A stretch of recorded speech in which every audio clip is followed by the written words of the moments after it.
Okay चलिए redox reaction में आगे बढ़ेंगे। तो लास्ट क्लास में मैंने आपको सिखाया किस तरह से आप रेडॉक्स रिएक्शन को बैलेंस कर सकते हो। दो मेथड देखे हमने, oxidation number method and the half reaction method. Enough number of problem हमने प्रैक्टिस करे हैं रेडॉक्स के।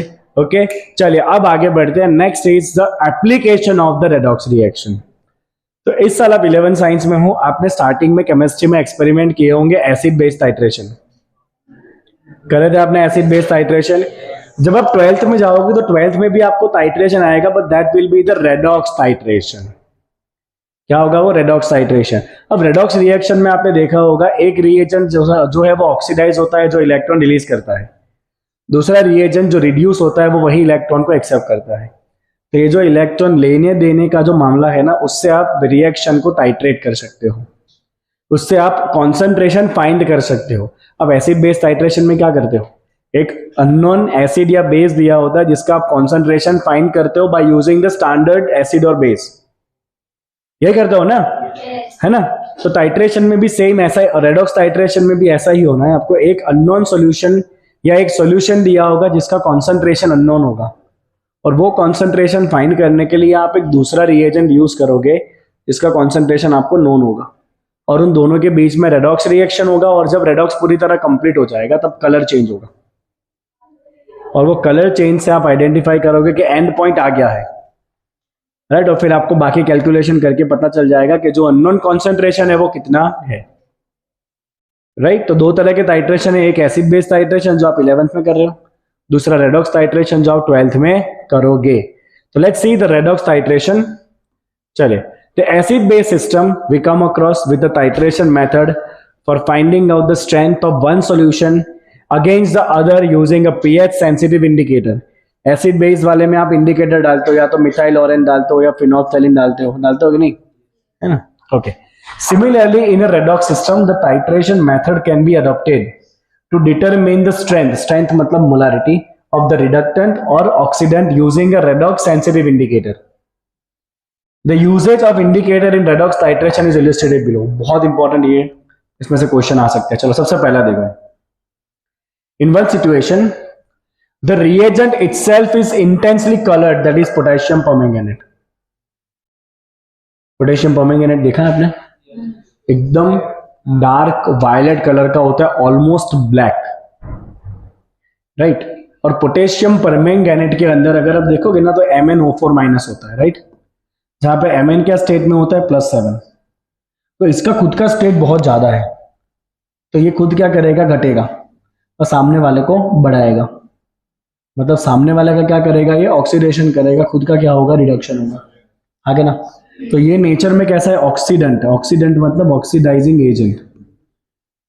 तो जैसे ही आप इस MnO4- को किसी ऐसे सब्सटेंस में डालोगे जो ऑक्सीडाइज हो सकता है, जो ऑक्सीडाइज हो सकता है, तो ये क्या करेगा? उसको ऑक्सीडाइज करेगा, रेडॉक्स रिएक्शन होगा, और इसका जो कलर है वो गायब हो जाएगा। ये एक्चुअल में क्या कलर है? डार्क पर्पल कह लो, डार्क वायलेट कह लो, या ऑलमोस्ट ब्लैक कह लो, राइट। तो जब तक सामने दूसरा रिएजेंट होगा जो ऑक्सीडाइज हो सकता है, तो MnO4- जैसे उसमें गिरेगा उसको ऑक्सीडाइज कर देगा, खुद रिड्यूस हो जाएगा और कलर गायब हो जाएगा।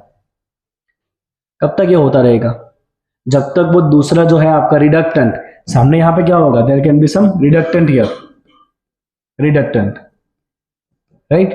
जब तक ये पूरा रिडक्टेंट खत्म नहीं हो जाएगा तब तक कलर गायब ही होता रहेगा। जब ये पूरा रिडक्टेंट खत्म हो जाएगा उसके बाद एक भी ड्रॉप जब गिरेगा तो कोई कलर गायब होने वाला नहीं है, कलर आपको एज इट इज मिलेगा, और वो आपका एंड पॉइंट है। समझ आ रही है कुछ बात? जब तक एंड पॉइंट नहीं आएगा तब तक KMnO4 गिर रहा है, पर्पल कलर गायब, पर्पल कलर गायब, पर्पल कलर गायब, पर्पल कलर गायब, ठीक है, राइट। यहाँ पे जो आपका रिडक्टेंट है ना, वो जो जनरली एक होता है मोहर सॉल्ट होता है, जहां पे आप Fe+2 यूज करते हो। पूरा फॉर्मूला तो अलग ही आप रेडॉक्स टाइट्रेशन में सीखोगे। तो ये Fe+2 जो है वो खुद ऑक्सीडाइज होके Fe+3 बन सकता है, आगे ना। Fe+2 क्या बन सकता है? ऑक्सीडाइज होके Fe+3। तो ये जब MnO4- इसके अंदर गिरेगा, इसको क्या बना देगा? Fe+3 बना देगा। क्या बना देगा इसको? Fe+3 बना देगा।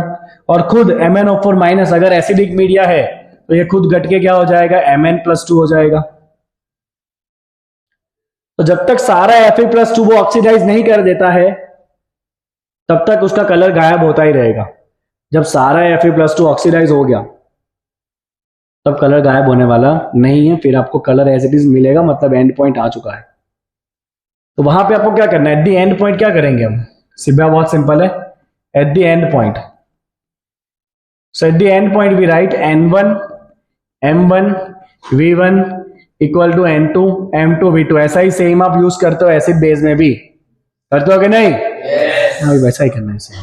चलो लेट्स से ये जो डेटा है वो KMnO4 का है, तो MnO4 माइनस कितना ऑक्सीडेशन नंबर चेंज हुआ, 7 था, 7 में से कितना हो गया, 2 हो गया।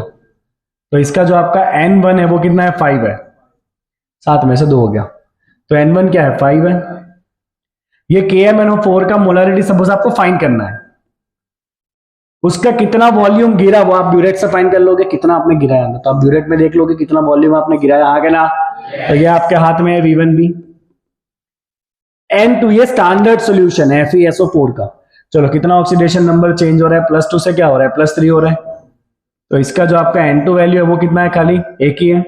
3 क्यों लिखा मैंने, ये 1 है क्योंकि इसका एक ही ऑक्सीडेशन नंबर चेंज हो रहा है, तो इसका N2 कितना रखेंगे, 1। ये स्टैंडर्ड सॉल्यूशन है तो इसका मोलरिटी आपको पहले से दिया होता है। इसका आप 10 ml लोगे पिपेट से, आगे ना, तो ये M2V2 भी आपका नोन होता है, तो आपको ये फाइंड करना होता है कि M1 कितना है। तो this is the redox titration. और यहां पे KMnO4 कुछ सेल्फ इंडिकेटर है, क्योंकि जब KMnO4 ऑक्सीडाइज होता रहे, सॉरी KMnO4 जब रिड्यूस होता रहेगा तब तक कलर गायब होता रहेगा। जब सारा KMnO4 चला गया, राइट, जब सारा आपका ये Fe+2 जब यूज हो जाएगा सारा, तब KMnO4 खुद अपना कलर दिखा देगा अंदर, फिर वो कलर गायब होने वाला नहीं है। मतलब ये जो MnO4 माइनस है वो सेल्फ इंडिकेटर है, इसमें आपको बाहर से कोई इंडिकेटर डालना नहीं है। Understood? Let's read the paragraph. Okay, in one situation the reagent itself is intensely colored, जैसे कि permanganate ion MnO4 minus. MnO4 minus act as a self indicator, है ना। एसिड बेस में आप इंडिकेटर डालते हो ना, एसिड बेस में आप मिथाइल ब्लू मोरेन डालोगे या फिनोक्टैलिन डालोगे जिसका कलर बदलता है एंड पॉइंट पे। जब KMnO4 है रेडॉक्स टाइट्रेशन में तो कोई इंडिकेटर का काम नहीं है, क्योंकि वो खुद ही इंडिकेटर है। क्योंकि जब तक वो रिएक्शन करता रहेगा तब तक कलर गायब होता रहेगा, जब पूरा रिएजेंट यूज हो जाएगा उसके बाद उसका कलर गायब होने वाला नहीं है। तो आप समझ लो एंड पॉइंट आ गया। अरे कुछ बात समझ में? ओके चलो, the visible and point in this case is achieved, कब होगा and point? And point is achieved after the last of the reductant, reductant जो मैंने यहां लिया है Fe+2, और it can be oxalate ion C2O4 दोनों ही आपको 12th में दिए हैं।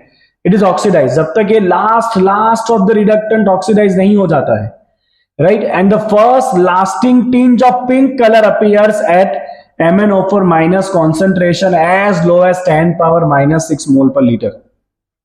मतलब एंड पॉइंट आने के बाद अगर आप थोड़ा सा भी MnO4 माइनस डालोगे तो भी पूरा सोल्यूशन कैसा हो जाएगा, पिंक हो जाएगा। तो यहां पे कलर चेंज क्या होगा, यहां पे कलर चेंज होगा कलरलेस टू पिंक। कलरलेस होता रहेगा होता रहेगा होता रहेगा होता रहेगा, जब सारा का सारा रिडक्टेंट चला गया, यूज हो गया, जब सारा का सारा रिडक्टेंट यूज हो गया उसके बाद जैसे ही MnO4 माइनस गिरेगा everything will become pink in color. That's your end point, right? This ensure a minimum overshoot in color beyond the equivalence point, the point where the reductant and oxidant are equal in terms of their mole stoichiometry. What do you mean by end point? End point या equivalence point का मतलब क्या है? Equivalence point is a point where the reductant and the oxidant are equal in terms of their mole stoichiometry. Right, तो जितना मोल oxidant का है उतना ही मोल रिडक्टेंट का भी जब हो जाएगा तब सब कुछ क्या हो गया, बैलेंस हो गया, टाइट्रेशन कंप्लीट हो गया। इतना डिटेल में ये सारा टॉपिक आपको कोई पढ़ाने वाला नहीं है। This is the basis of redox titration. Okay चलिए पूरा का पूरा पैराग्राफ छापिए तो फटाफट। ओके चलिए चेक करिए, जब रेडॉक्स टाइट्रेशन का क्वेश्चन होगा, अगर ऑक्सोलेट आयन है, ऑक्सोलेट कौन सा आयन होता है? C2O4 ऑक्सोलेट आयन ऑक्सीडाइज होकर CO2 बनता है। तो यहाँ पे 2 कार्बन मिला के ऑक्सीडेशन स्टेट कितना होगा, +6। यहाँ पे 2 लगाना पड़ेगा क्योंकि 2 कार्बन है, 2 कार्बन मिला के यहाँ ऑक्सीडेशन स्टेट कितना हो जाएगा, +8। तो इसके लिए n का वैल्यू कितना लेना है आपको, 2 लेना है। ऑक्सोलेट के लिए n का वैल्यू कितना लेना है आपको, 2 लेना है। ओके, MnO4 माइनस Mn से +7 है। अगर एसिडिक मीडिया होगा तो Mn+2 में कन्वर्ट हो जाएगा, तो n का वैल्यू कितना आएगा, 5। बेसिक मीडिया है तो MnO4 minus will convert to MnO2 only. MnO2 में Mn का स्टेट कितना होगा, +4, तो ये 7 से 4 जा रहा है, तो n का वैल्यू कितना होगा, 3 होगा। ध्यान रखिएगा, छोटी छोटी बातें टाइट्रेशन में आपको काम आएगी। लिखिए चलिए इसको फटाफट। ओके, तो एक आपने देखा redox titration with the help of MnO4 minus, जहां पे MnO4 माइनस खुद ही सेल्फ इंडिकेटर है जो कलरलेस में से कैसा हो जाएगा, पिंक। वो खुद कलरलेस नहीं है, खुद तो पर्पल है, बट जैसे ही वो रिड्यूस हो जाएगा इट बिकम कलरलेस। अभी जब पूरा रिडक्शन खत्म हो जाएगा then colourless will turn to pink. अब एक और है यहाँ पे, चलिए इसको चेक करिए, ये भी बहुत मस्त है। If there is no dramatic auto colour change as was in MnO4 minus, MnO4 minus में तो खुद ही कलर चेंज हुआ था, अगर ऐसा ना हो तो there are indicator which are oxidised immediately after the last bit of the reactant is consumed and then dramatic color change will take place. The best example is afforded by dichromate Cr2O7 2-. ये खुद self indicator नहीं है, but it will oxidizes the indicator substances diphenylamine just after the equivalence point to produce an intense blue color, thus signaling the end point. अब यहां क्या लिखा है, जो Cr2O7 2- है, राइट, ये खुद कोई ड्रामेटिक कलर चेंज देने वाला नहीं है जैसा MnO4 माइनस ने दिया था।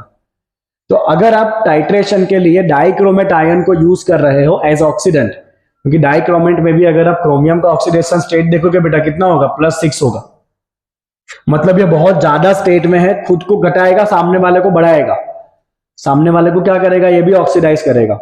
तो अगर आप as an oxidising agent dichromate को यूज कर रहे हो तो ये खुद कोई कलर चेंज दिखाने वाला नहीं है एंड पॉइंट पे। तो इस केस में आपको क्या करना है, इस केस में आपको जो भी आपका सॉल्यूशन है, मिक्सचर है, सामने जो भी आपका रिडक्टेंट है, सामने जो भी आपका रिडक्टेंट है उसके अंदर आपको थोड़ा सा डाल देना है डाइफिनाइलअमाइन। क्या डाल देना है, डाइफिनाइलअमाइन। सपोज मान लीजिए बेटा कि आपने Cr2O4 2- Cr2O7 2- के अगेंस्ट में आप टाइट्रेट कर रहे हो Fe+2 को, राइट। तो पहले तो ये किसको ऑक्सीडाइज करेगा, Fe+2 को ही ऑक्सीडाइज करेगा, राइट। खुद क्या बन जाएगा, Cr+3, और Fe+2 को क्या बनाएगा, ये Fe+3। अब जब ये सारा Fe+2 ऑक्सीडाइज हो जाएगा उसके बाद इसकी नजर पड़ेगी किसके ऊपर, डाइफिनाइलअमाइन के, जो आपने ऑलरेडी सॉल्यूशन डाला हुआ है।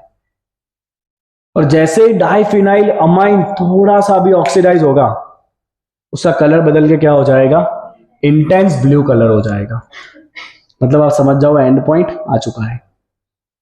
तो यहां पे हमने बाहर से इंडिकेटर डाला, कौन सा इंडिकेटर डाला, डाइफिनाइलअमाइन। आई बात समझ में, राइट। तो जैसे ही Cr2O7 2- सारे रिडक्टेंट को कंप्लीट कर देगा उसके बाद वो किसके साथ रिएक्ट करेगा, डाइफिनाइलअमाइन के साथ, and colour become dark blue, that's your and point. Understood? चलिए इसको लिखिए, डाइक्रोमेट, यहां से लिखिए, इतना लिखिए। चलिए बहुत छोटी छोटी बातें, 1-1 मार्क के क्वेश्चन में, 2 मार्क के क्वेश्चन में कहीं भी आ सकता है ये सब। चलिए बेटा एक और टाइट्रेशन का एग्जांपल देखेंगे। MnO4 minus was self indicator, dichromate के केस में आपने इंडिकेटर डाला था डाइफिनाइलअमाइन। अब एक और एग्जांपल देखो, यहां पे क्या दिखा है। चलो, there is yet another method which is interesting and quite common. Its use is restricted to those reagents in which are able to oxidize I- ion, say for example copper+2। तो ऐसे कोई भी रिएजेंट जो iodide को oxidise करके क्या बना सकते हैं, आयोडीन बना सकते हैं, उनके लिए आप ये मेथड यूज कर सकते हो। जैसे कि कॉपर+2 आयोडाइड को ऑक्सीडाइज करके क्या बना देगा, आयोडीन बना देगा, I2 बना देगा, और खुद +2 में से क्या हो जाएगा, +1 हो जाएगा। अब ये आयोडीन आप बहुत इजीली मेजर कर सकते हो कितना आयोडीन बना है बाय स्टोइकियोमेट्री, चेक करो आगे। This method relies on the fact that iodine itself gives an intense blue colour with starch. ये जो आयोडीन है वो स्टार्च के साथ जब रिएक्ट करेगा बहुत ही इंटेंस ब्लू कलर बनेगा, and has a very specific reaction with the thiosulphate ion H2O-3 H2O3 2-, which 2 is the redox reaction। तो ये जो आयोडीन बना है इससे रिएक्ट करेगा थायोसल्फेट से, H2O3 2- है। इससे आपका जो आयोडीन है वो वापस रिड्यूस होकर क्या बन जाएगा, आयोडाइड। और ये थायोसल्फेट जो है वो ऑक्सीडाइज होकर क्या बन जाएगा, S4O6 2-। ओके, I2 दो insoluble in water, it remains in the solution containing Ki as Ki3. Okay, now on addition of starch after the liberation of iodine from the reaction of copper plus 2 ions on iodide ions, an intense blue color will appear. This blue color will disappear as soon as the iodine is consumed by the thiosulfate. Thus the end point can be easily tracked and the rest is the stoichiometric calculation only. ये बहुत difficult है stoichiometric calculation। तो करना क्या है, देखो suppose मुझे copper plus 2 का कॉन्सेंट्रेशन फाइंड करना है, ठीक है। एक सॉल्यूशन दिया है जिसमें कॉपर प्लस 2 है, जो फाइंड करना है कितना है। सो कॉपर प्लस 2 को रिएक्शन कराएंगे किसके साथ, आयोडाइड के साथ। और पहले से थोड़ा सा क्या डाल देंगे, स्टार्च डाल देंगे। क्या डाल देंगे, पहले से थोड़ा सा स्टार्च डाल देंगे। तो जैसे ही आयोडीन ऑक्सीडाइज होगा, क्या आयोडाइड ऑक्सीडाइज होगा, क्या बनेगा, आयोडीन बनेगा। आयोडीन जैसे ही स्टार्च के साथ रिएक्ट करेगा, कैसा कलर आ जाएगा, इंटेंस ब्लू कलर, राइट। अब इसी सॉल्यूशन में आपको थायोसल्फेट डाल देना है, अभी इंटेंस ब्लू कलर है because of the iodine I2। अब जैसे इसमें आप थायोसल्फेट डालोगे, वापस रेडॉक्स रिएक्शन होगा और आयोडीन क्या बन जाएगा, आयोडाइड बन जाएगा, कलर वापस गायब।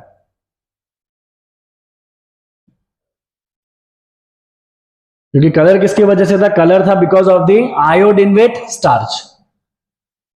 अब जैसे ही आपने आयोडीन वाले के अंदर थायोसल्फेट डाला, थायोसल्फेट क्या करेगा, वापस आयोडीन को आयोडाइड बना देगा। अगर ये वापस आयोडाइड बन गया तो स्टार्च के साथ जो कलर था वो वापस गायब हो जाएगा। तो ये जो कलर चेंजेस हुए उससे आप इजीली फाइंड कर सकते हो कि एंड पॉइंट कब आया है, राइट। आप ये फाइंड कर सकते हो, देखो आप ये फाइंड कर सकते हो स्टोइकियोमेट्री से कि आपने जब ये थायोसल्फेट डाला, ठीक है, आपने जब ये थायोसल्फेट डाला तो कितना थायोसल्फेट डालने के बाद कलरलेस सॉल्यूशन हो गया। वंस यू फाइंड आउट कि कितना थायोसल्फेट डाला आपने ताकि कलरलेस हो जाए वापस, तो आप स्टोइकियोमेट्री से ये फाइंड कर सकते हो कि आपका आयोडीन कितना निकला होगा। क्योंकि यहां पे अगर ये 1 मोल है तो ये कितना मोल है, 2 मोल है। तो अगर आपने ये पता कर लिया कि मैंने कितना थायोसल्फेट डाला था कलरलेस करने के लिए, तो मुझे ये पता चल जाएगा कि आयोडीन कितना आया होगा। अगर यहां मुझे आयोडीन कितना आया वो पता चल गया तो मैं वापस रिवर्स कैलकुलेशन करके कॉपर प्लस 2 फाइंड कर सकता हूं। Can you understand this, right. तो आपने इस रिएक्शन में कॉपर प्लस 2 फाइंड करने के लिए आयोडाइड डाल दिया, राइट। आयोडाइड ऑक्सीडाइज हो गया, क्या बना, आयोडीन, जो स्टार्च के साथ कैसा हो गया, ब्लू हो गया, राइट। कितना आयोडीन निकला है वो अभी हमें पता नहीं है, राइट। तो हम क्या करेंगे, वो ब्लू सॉल्यूशन के अंदर क्या डाल देंगे, थायोसल्फेट। थायोसल्फेट क्या करेगा, वापस आयोडीन को क्या बना देगा, आयोडाइड बना देगा। और जैसे ब्लू कलर गायब हो जाए आप रुक जाओ, राइट। चेक करो कितना थायोसल्फेट आपने ऐड किया है। कैलकुलेशन से आपको यह पता चल जाएगा कि कितना आयोडीन आया होगा। वापस उसको आगे रिलेट करो, आपको यह पता चल जाएगा कॉपर प्लस 2 कितना रहा होगा। तो इस तरह से आप आयोडीन को भी यूज करके टाइट्रेशन करवा सकते हो। ओके, चलो लिखिए थर्ड को भी। Okay, let's see what is the limitation of oxidation number concept. Let's see. As you have observed in the above discussion, the concept of redox process has been evolving with time. This process of evolution is continuing. In fact, in recent past, the oxidation process is visualized as a decrease in electron density and reduction process as increase in electron density around the atom involved in the reaction. ये इसमें कुछ limitation जैसा नहीं है. We know that oxidation का मतलब क्या है, removal of electron. मतलब इलेक्ट्रॉन डेंसिटी डिक्रीज हो जाएगी। रिडक्शन का मतलब क्या है, एक्सेप्टिंग द इलेक्ट्रॉन, मतलब इलेक्ट्रॉन डेंसिटी बढ़ जाएगी। तो ये लिमिटेशन कहां से आया, माइक चालू है। Okay, now this is very important, redox reaction and electrode potential. बेटा 10th में आपने एक्टिविटी सीरीज किया था, activity series, right. Extraction of metal किया था 3 पार्ट में, ऐसे करा था ना, लो reactivity, middle reactivity, high reactivity, करा था ना। इन सबका जो बेसिस है वो सब कुछ डिपेंड करता है इलेक्ट्रोड पोटेंशियल के ऊपर। किस पे डिपेंड करता है, इलेक्ट्रोड पोटेंशियल के ऊपर। Okay, let's see. ओके, तो see this example, what is happening here. Check out this example, it is called Daniell cell. क्या कहेंगे इसे हम? डैनियल सेल कहेंगे। ये डैनियल सेल का एग्जांपल है, setup for the Daniell cell. I will explain you what is the Daniell cell, try to understand this. ये आपको 12th में वापस आएगा in the chapter of electrochemistry. Electrochemistry chapter की शुरुआत है ये Daniell cell. Okay, let's see the Daniell cell.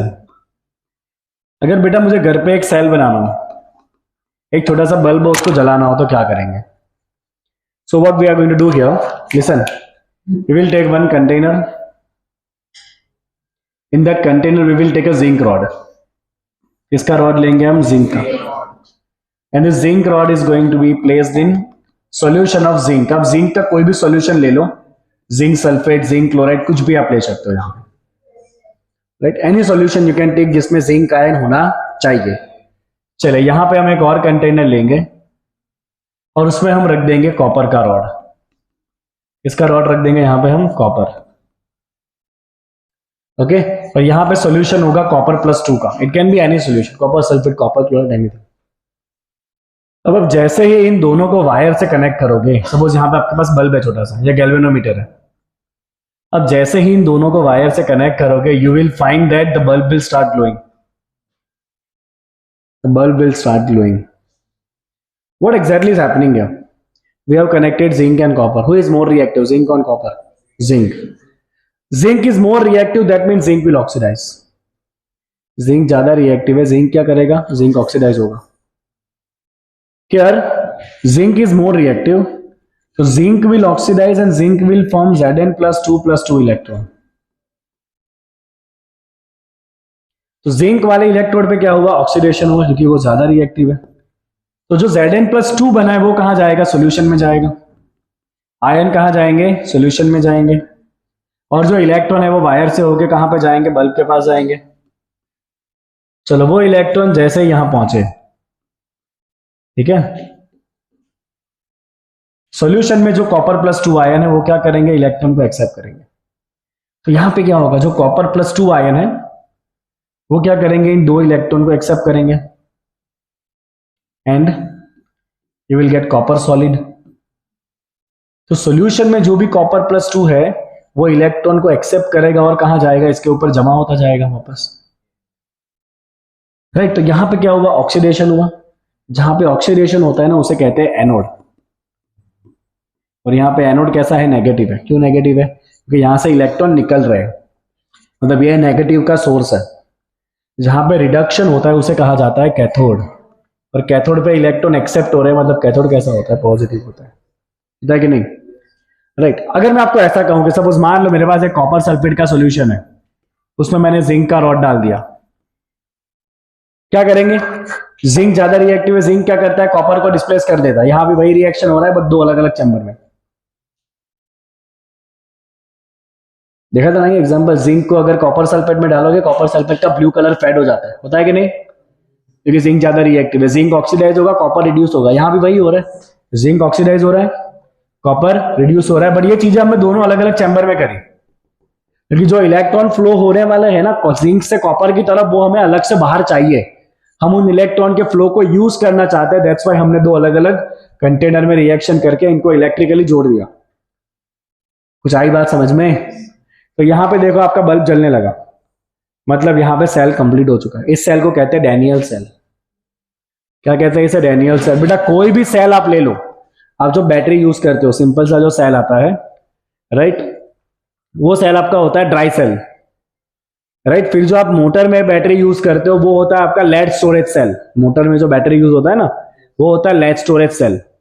किसी भी टाइप का सेल आप ले लो, हर एक सेल में एक जगह पे ऑक्सीडेशन होता है, दूसरी जगह पे रिडक्शन होता है। जहां पे ऑक्सीडेशन होगा वहां से इलेक्ट्रॉन फ्लो होकर कहां पे जाएंगे? रिडक्शन होगा वहां पे, and you will get the flow of electron. तो ये सबसे बेसिक इलेक्ट्रोकेमिकल सेल है, जहां पे केमिकल एनर्जी कन्वर्ट हो रही है इलेक्ट्रिक एनर्जी में। So it's an example of electrochemical cell. किसका एग्जांपल है बेटा? ये इलेक्ट्रोकेमिकल सेल का।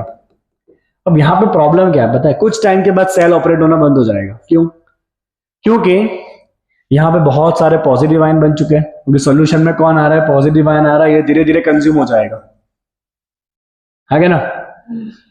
तो यहां पे बहुत सारे पॉजिटिव आयन आ गए, ओके, यहाँ जो पॉजिटिव आयन थे वो सारे कहाँ चले गए, इसके ऊपर चले गए और इसका साइज बढ़ गया, जमा हो गया इसके ऊपर कॉपर, हुआ कि नहीं? तो यहां से पॉजिटिव आयन अगर कम हो गया मतलब ये सॉल्यूशन कैसा बन गया, नेगेटिव बन गया, क्योंकि इसका पॉजिटिव सारा न्यूट्रल हो रहा है, तो ये कैसा बन गया, नेगेटिव बन गया। पर यहां पे पॉजिटिव आ रहा है सॉल्यूशन में, मतलब ये सॉल्यूशन कैसा हो गया, पॉजिटिव हो गया।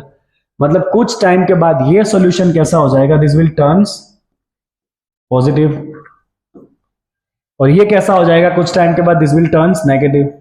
अब बेटा अगर ये मुन्ना नेगेटिव बन गया तो क्या ये इलेक्ट्रॉन को आने देगा, नहीं आने देगा, क्योंकि नेगेटिव तो क्या करता है, इलेक्ट्रॉन को रिपेल करता है, मतलब सेल ऑपरेट होना बंद हो जाएगा कुछ टाइम के बाद। तो अगर मुझे सेल को ऑपरेट करना है तो मुझे किसी तरह से ये जो आयन बन रहे हैं ना, यहाँ पॉजिटिव बनेंगे बहुत सारे, यहाँ नेगेटिव बन जाएंगे बहुत सारे, उसको किसी तरह से न्यूट्रल करना पड़ेगा, राइट। तो जहर की दवा क्या होती है, जहर। तो आयन की दवा क्या होती है, आयन।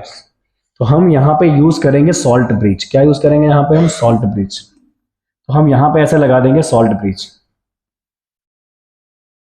यहाँ पे नीचे कॉटन प्लग होंगे, क्या ये सॉल्ट ब्रिज है, ठीक है, ये हो गया सॉल्ट ब्रिज। सॉल्ट ब्रिज में क्या होगा, सॉल्ट ब्रिज में आयोनिक सॉल्यूशन होता है जिनमें पॉजिटिव और नेगेटिव आयन का मोबिलिटी कैसा हो, सेम हो। तो आयोनिक कंपाउंड भरे होते हैं इसके अंदर, राइट। और ऐसे कंपाउंड लिए जाते हैं जिनमें पॉजिटिव नेगेटिव का मूव होने का एबिलिटी कैसा हो बेटा, सेम हो, राइट। तो क्या भरा जाता है सॉल्ट ब्रिज में, either you can fill KCl, क्योंकि K plus and Cl minus के मूव होने की एबिलिटी ऑलमोस्ट सेम है, और you can fill it with ammonium nitrate.